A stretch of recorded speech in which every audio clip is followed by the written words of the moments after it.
Cette émission est rendue possible grâce à la famille des partenaires de l'Église de la Victoire.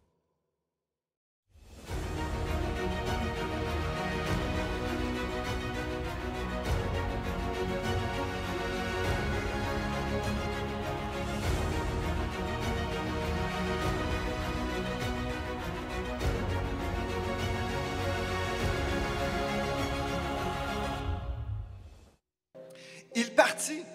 Donc, Élie a obéi au Seigneur. Il partit et fit selon la parole de l'Éternel. Et il alla s'établir près du torrent de Kérit qui est en face du Jourdain. Les corbeaux lui apportaient du pain et de la viande le matin, et du pain et de la viande le soir. Et il buvait de l'eau. Ça, c'était son régime. Mais au bout d'un certain temps, le torrent fut sec, car il n'était pas tombé de pluie dans le pays. Donc, vous comprenez que puisque Élie, le prophète, avait dit « le ciel est fermé, il n'y aura pas de pluie », bien, au final, le torrent aussi s'est desséché. Donc, Dieu prend toujours soin de ses enfants et Dieu a pris soin de son prophète. Donc, au verset 8, « Alors, la parole de l'Éternel lui fut adressée en ces mots. « Lève-toi, va à Sarepta. » Dites Sarepta. Sarepta, c'est une ville qui se situe aujourd'hui au Liban. Donc, c'était une ville en dehors d'Israël. C'était une ville qui était connue par les Juifs comme étant une ville remplie de méchants. C'était une ville vue, perçue comme étant une ville méchante. Et Dieu dit à son prophète, va-t'en à Sarepta. OK, on poursuit.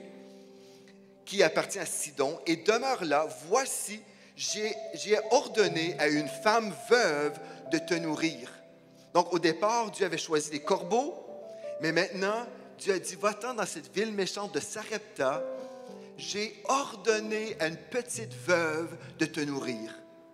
Est-ce que vous trouveriez ça bizarre quand même?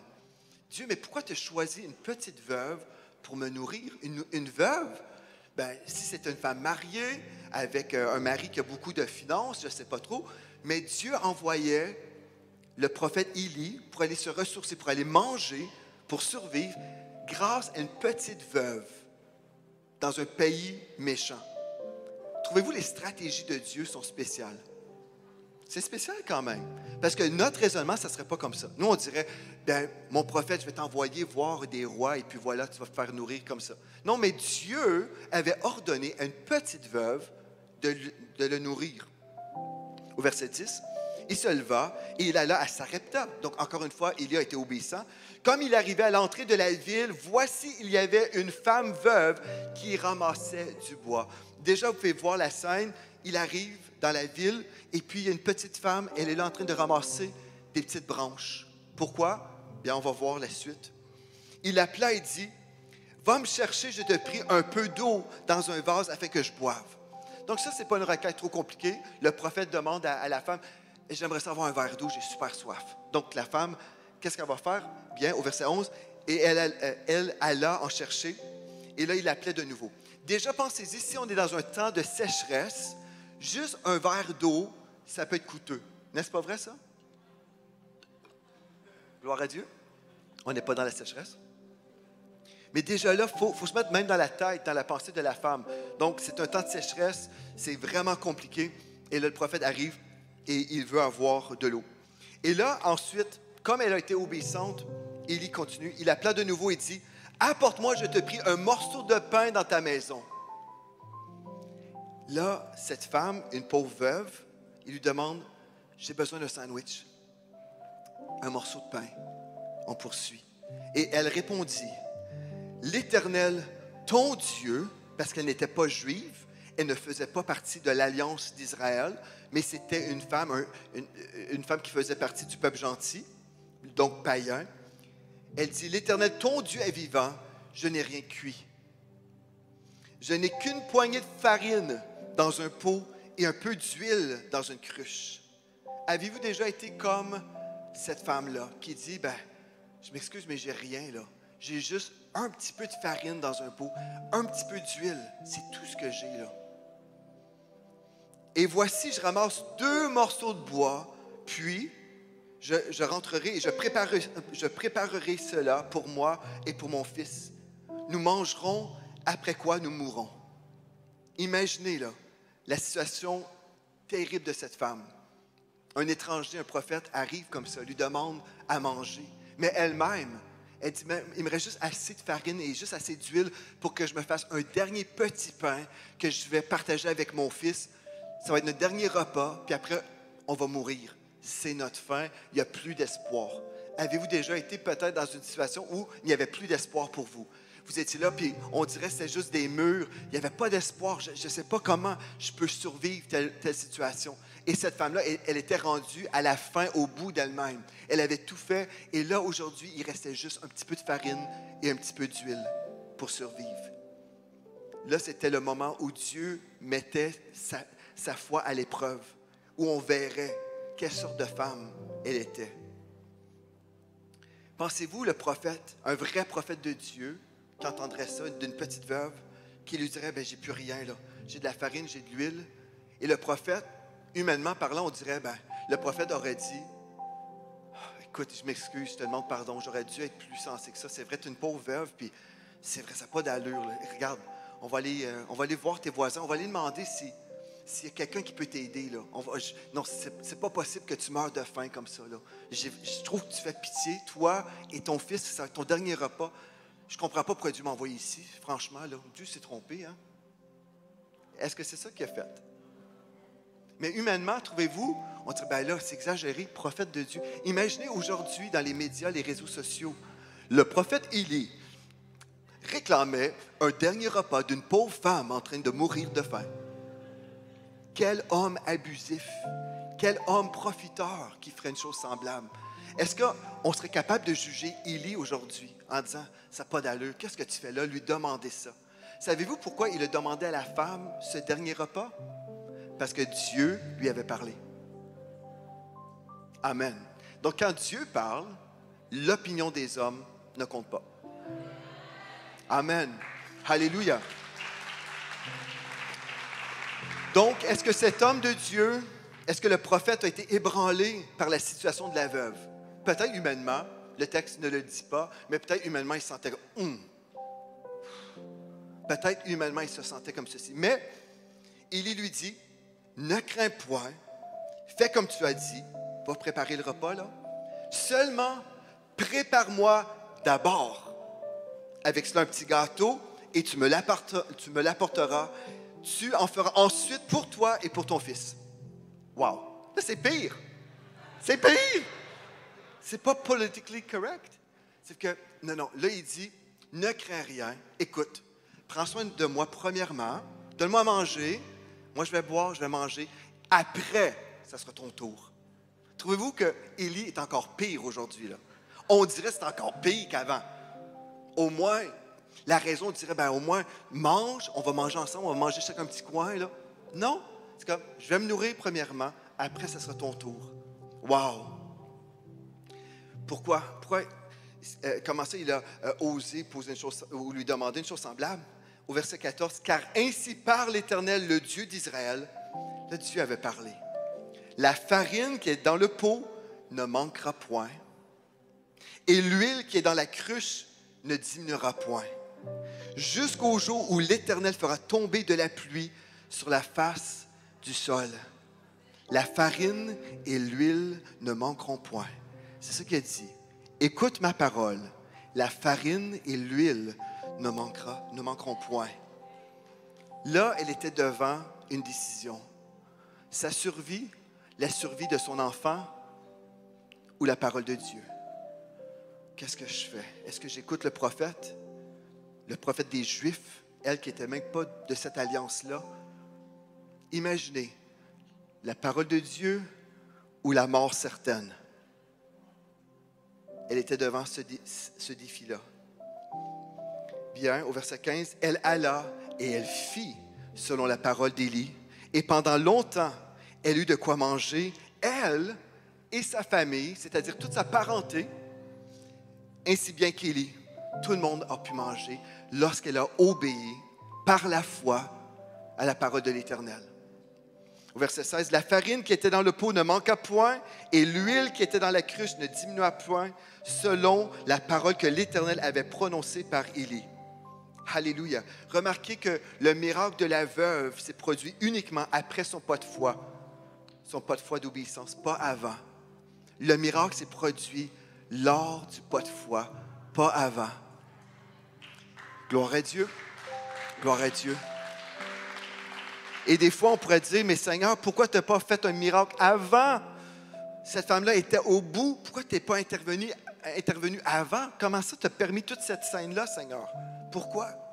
Et pourquoi cette femme païenne, non juive, en dehors de l'Alliance? Est-ce que vous êtes intéressé de savoir pourquoi? Bien, Jésus en a parlé, en fait, dans Luc 4, au verset 25 et 26. Luc 4, versets 25 et 26. À ce moment-là, Jésus parlait aux religieux à Nazareth. Il était dans la synagogue. Et là, Jésus parlait aux religieux.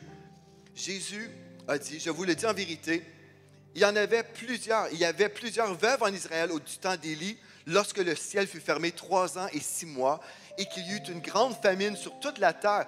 Et cependant, Élie ne fut envoyé vers aucune d'elles, aucune de ces Juives-là, si ce n'est vers une femme veuve à Sarepta, dans le pays de Sidon. Wow! Jésus a parlé de cette femme. Jésus a parlé que Élie a été envoyé vers cette femme, une pauvre veuve sur le bord de la mort. En fait, ce qu'on comprend, c'est que Dieu savait que cette veuve non juive serait plus obéissante au prophète qu'une des veuves en Israël. Dieu avait vu dans cette femme plus d'obéissance et de foi pour le miraculeux qu'une des femmes qui faisait partie de l'alliance d'Abraham. Wow! C'est quelque chose. Malgré le désespoir de la veuve, Dieu savait qu'elle écouterait la voix du prophète. Et maintenant, je veux juste vous dire quelque chose de très, très important. Dieu utilise souvent des personnes et des sources improbables pour accomplir des miracles. Dieu utilise souvent des personnes et des sources improbables pour accomplir des miracles. Et peut-être Dieu vous a choisi pour être un agent de miracle aujourd'hui. Amen. Dieu vous a peut-être choisi aujourd'hui pour être un agent de miracle. Amen. Alléluia. Ensemble, on peut tous être des agents de miracle quand on fait des choses ensemble par la foi, mais aussi, gloire à Dieu, Dieu, des fois, parle à une seule personne. Je me souviens, mon ancien patron, Dr. Dick Dewart, fondateur de Miracle Channel, il avait tout fait pour le démarrage de la première chaîne de télévision chrétienne au Canada. Il avait tout fait et ses enfants ont dit, mes parents ont tout vendu pour l'œuvre de Dieu. Ils ont vendu leur maison, leur voiture, ils ont tout vendu, sauf nous, les enfants. Il avait tout vendu et là, il devait avoir un certain montant d'argent à midi, sinon tout ce qu'il avait investi tombait à l'eau. Et puis là, Dr. DeWert, il était stressé, il voyait l'heure avancer, il devait avoir un montant d'argent pour midi. Et sa fille, Alyssa, le voit, elle dit, « Dad, pourquoi tu es stressé? Quelqu'un va t'appeler sur ton téléphone, puis il va te donner l'argent. » Et là, lui, il disait, « Ma petite innocente. » C'était son niveau de foi. Il était épuisé. Il avait tout donné au Seigneur. Et là, son téléphone sonne. Son téléphone sonne. Et c'est un homme au bout de la ligne qui blasphémait. « Bon, tu as besoin de montant d'argent? » « Oui, monsieur. »« Est-ce qu'on peut se rencontrer dans un Tim Hortons? »« Oui, monsieur. » Ce monsieur qui blasphémait, c'est un catholique. Il croyait en Dieu, il blasphémait. Ils ont pris un café ensemble et le monsieur a dit, « Tiens, un chèque d'1 million. Dieu m'a dit de vous donner ça. » Amen. Amen. Et Dr. DeWert a pris le chèque d'1 million, il s'est rendu à la banque et les banquiers étaient comme, on va vérifier s'il y a des fonds là-dedans. Donc, ils attendent. Et puis, au final, ils disent, c'est bon. Et puis, Amen. Dieu a secouru Dr. DeWert et son ministère à la dernière minute. Wow, gloire à Dieu.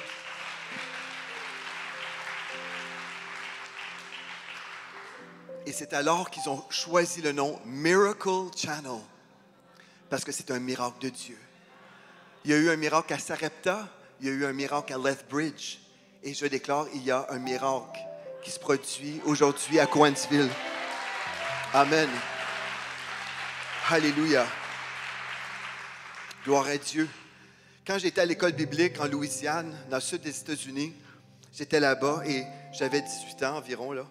Et puis, j'ai eu le choc de ma vie en voyant le peuple de Dieu qui aimait le Seigneur vraiment. J'ai été ébloui par les témoignages d'amour que j'ai vus là-bas. Et des fois, les gens s'imaginent, ah oui, mais les Anglais ont beaucoup d'argent.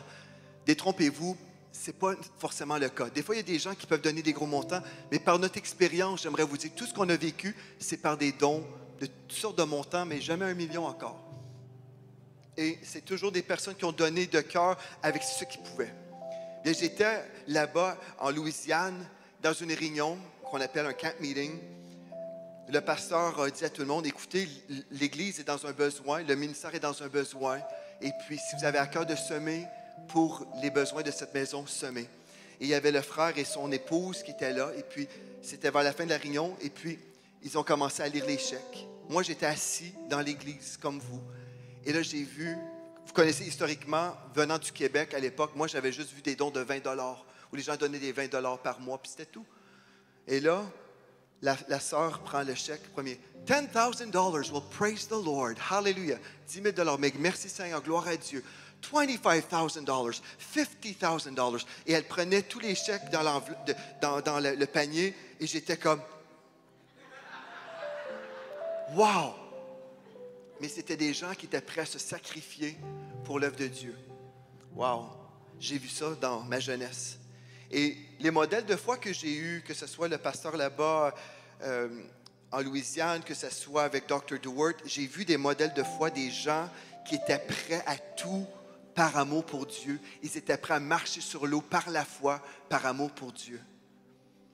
Et on va voir d'autres personnes dans la foi, dans la parole, qui ont vécu des miracles. Est-ce que vous êtes toujours réveillés? Gloire à Dieu. On va voir comment les miracles se produisent aujourd'hui. Parce que les miracles fonctionnent toujours par la foi avec l'ingrédient de l'amour. Amen. La foi et l'amour. On a vu l'histoire de Sarepta, de cette veuve de Sarepta. Dieu a fait un miracle. Gloire à Dieu. Cette femme a dû livrer le combat d'une certaine façon entre ses pensées et l'obéissance. Elle a obéi et l'huile a continué et continué et la farine aussi. Et au lieu de mourir, elle a vécu. Non seulement elle a vécu personnellement et son fils, mais toute sa parenté a pu manger.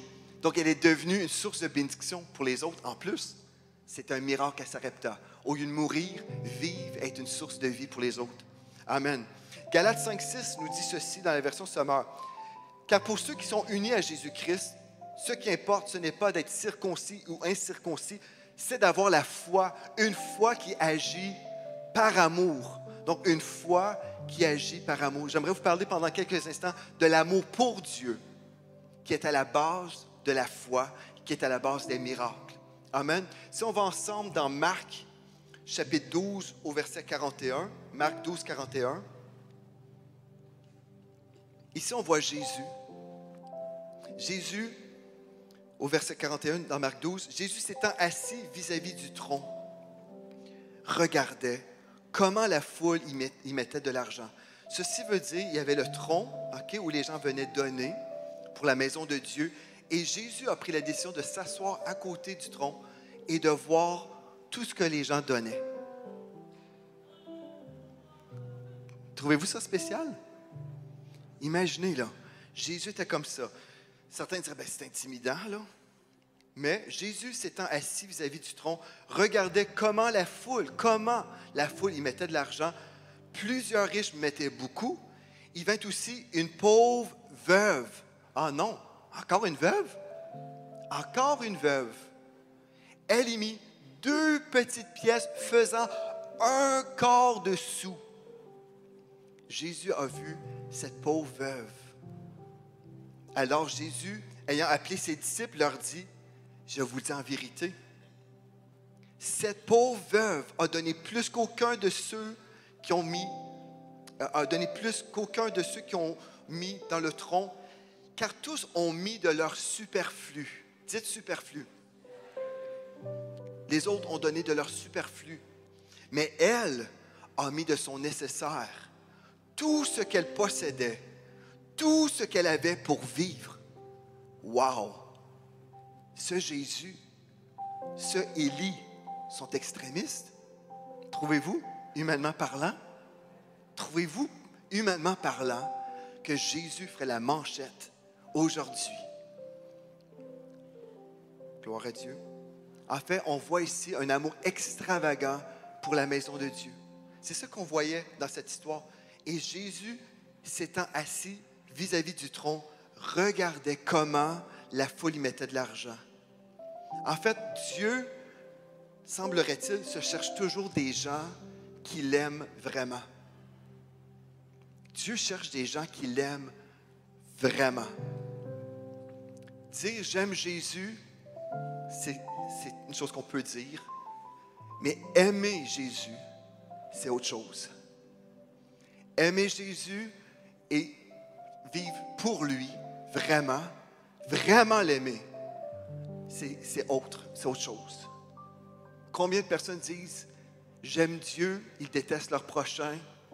Ces gens-là n'aiment pas Dieu. Celui qui aime Dieu, aime son prochain et vit pour Dieu. Son cœur est totalement abandonné pour Dieu. Amen. Cet amour extravagant est dans l'ADN même du peuple de Dieu.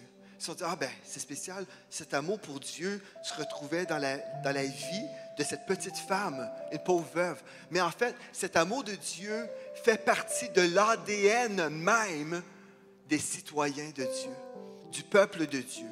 Ceux qui font partie du peuple de Dieu ont reçu dans leur cœur un ADN spirituel d'amour pour Dieu. Je vais vous montrer, en fait, dans le psaume 69, au verset 9, le roi David a dit, « Le zèle pour ta maison me dévore. Le zèle pour ta maison me dévore. Le zèle, j'aime ta maison. » Son amour pour Dieu se traduisait aussi par un amour pour la maison de Dieu. Exode 36, versets 6 et 7, je vais vous parler de Moïse. Moïse avait une responsabilité devant Dieu. Il devait récolter des fonds ici. Il devait récolter des fonds pour la maison de Dieu. Et remarquez bien, dans Exode 36, verset 6, où nous lisons, dans la version Semeur, Moïse fit passer dans le camp le mot d'ordre suivant. Il a dit au peuple, ce mot d'ordre devait être diffusé parmi le peuple de Dieu, que personne, ni homme, ni femme, ne prépare d'offrande pour le sanctuaire. Ne préparez pas d'offrande pour le sanctuaire. Moïse a dit, arrêtez tout ça, là. N'apportez plus d'offrande dans le sanctuaire. Quel beau problème. Le peuple cessa donc d'en apporter, car les matériaux étaient en quantité suffisante pour l'ensemble des travaux à réaliser. Il y en avait même en surplus.